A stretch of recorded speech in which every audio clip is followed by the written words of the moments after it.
Last week, while making my How Snow White Fits into the Disney Remake Universe Theory video, I decided to take a look back at the Remake Universe's animated counterpart and the first solo theory I did for that world about the movie Wish. And I very quickly was shocked to ask myself, did Disney just copy their own movie? So welcome to Big Flick Energy, and let's get right into it. And for starters, I know what you're thinking, Snow White's a remake of Snow White. So if anything, Wish is a copy of that original movie, if what I'm saying even has any validity.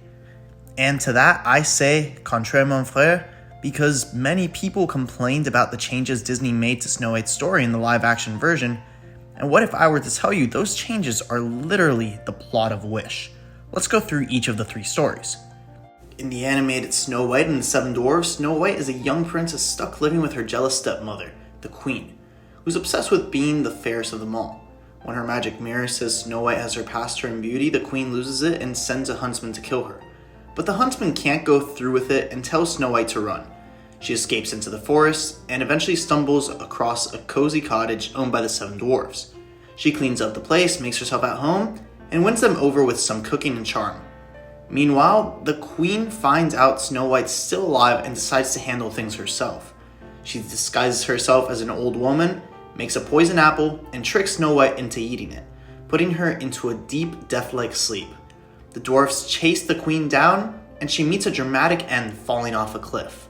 But Snow White doesn't wake up, until the prince shows up, kisses her, and breaks the spell.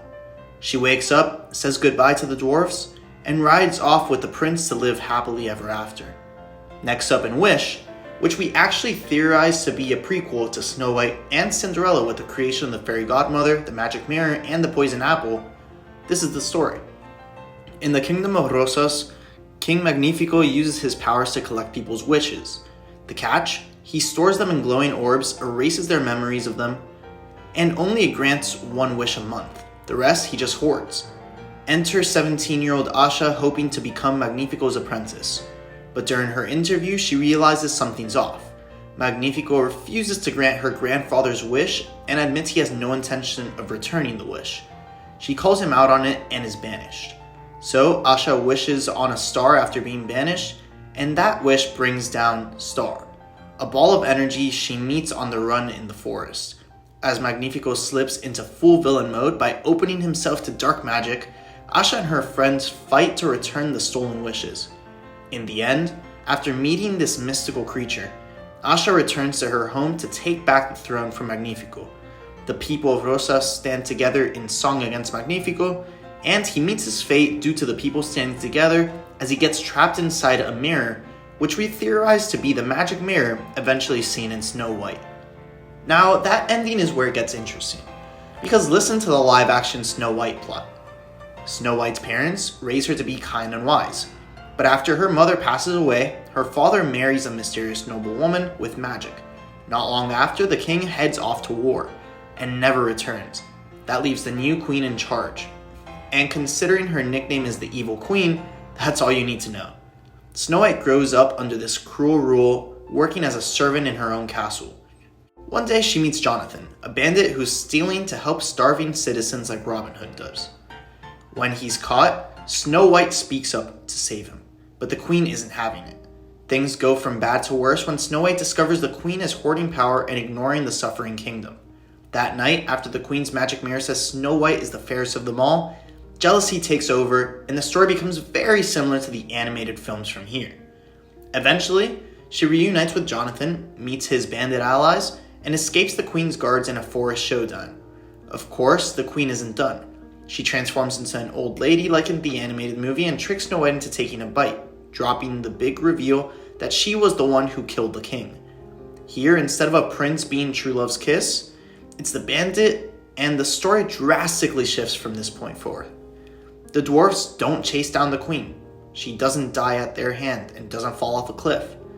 Instead, in the end, after meeting these mystical creatures, Snow White returns to her home to take back the throne from the evil queen.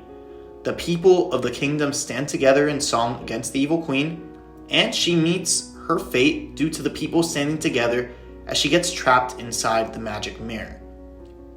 Now, this and Wish sound exactly the same. Let me just read it to you without mentioning any names. The protagonist meets a mystical creatures. The protagonist returns to her home to take back the throne from the antagonist. The people of the kingdom stand together in song against the antagonist. And the antagonist meets their fate due to the people standing together as the antagonist gets trapped inside the magic mirror. The way that I see it, Disney kept the same Snow White movie as before with the same origin. But in the words of Rachel Zegler, I just mean that it's no longer 1937, and we absolutely wrote a Snow White that is not going to be saved by the prince. She's not going to be saved by the prince, and she's not going to be dreaming about true love. She's dreaming about becoming the leader she knows she can be, and the leader that her late father told her that she could be if she was fearless, fair, brave, and true. And so it's just a really incredible story for, I think, young people everywhere to see themselves in.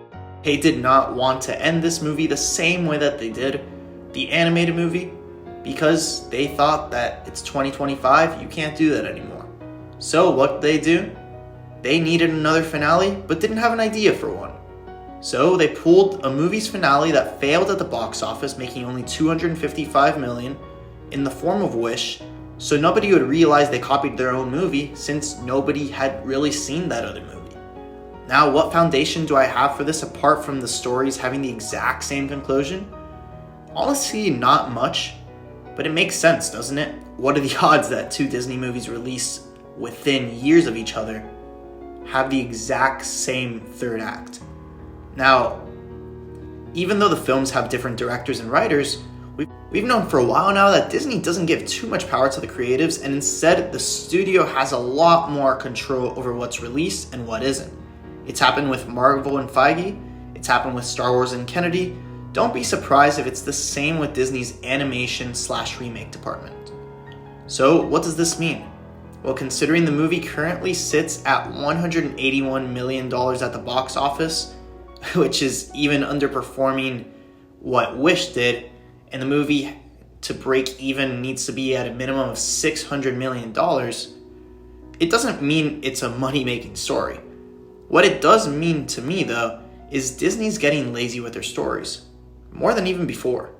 At least before, they would be honest about their remakes, literally copying shot for shot what they did before. Now they're copying their own movies like it's two students trying to copy each other's homework but try to make it not look the same. We just need a creative Disney again. And given how little creativity they've had as of late, I will personally be making more story ideas they should use. Obviously, they're probably not going to hear it, but I just do this for the love of it. Honestly, I love the proposal ones, just coming up with new ideas for new stories. Hopefully, eventually, I can make one or two of these stories come to fruition. That's one of my biggest goals on this channel. But for now, all I can do is tell my stories. I recently made my How to Make Hulk Great Again video, and will expand on what I want to see in the MCU's Mutant Saga. But for May 4th, otherwise known as Star Wars Day, I will be posting my idea for a new Star Wars horror project recently announced by Tony Gilroy, the mastermind behind Andor and Rogue One.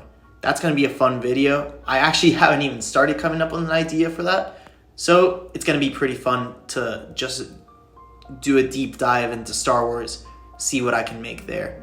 So with that, thank you for watching this video. Please let me know down in the comments if you agree that Disney copied their own movie, if you're excited for the future of Disney, if you enjoyed Snow White, if you enjoyed Wish, and what Disney franchises you want to see me fix or come up with new projects for. Thanks again for watching, and see you all next time on Big Flick Energy.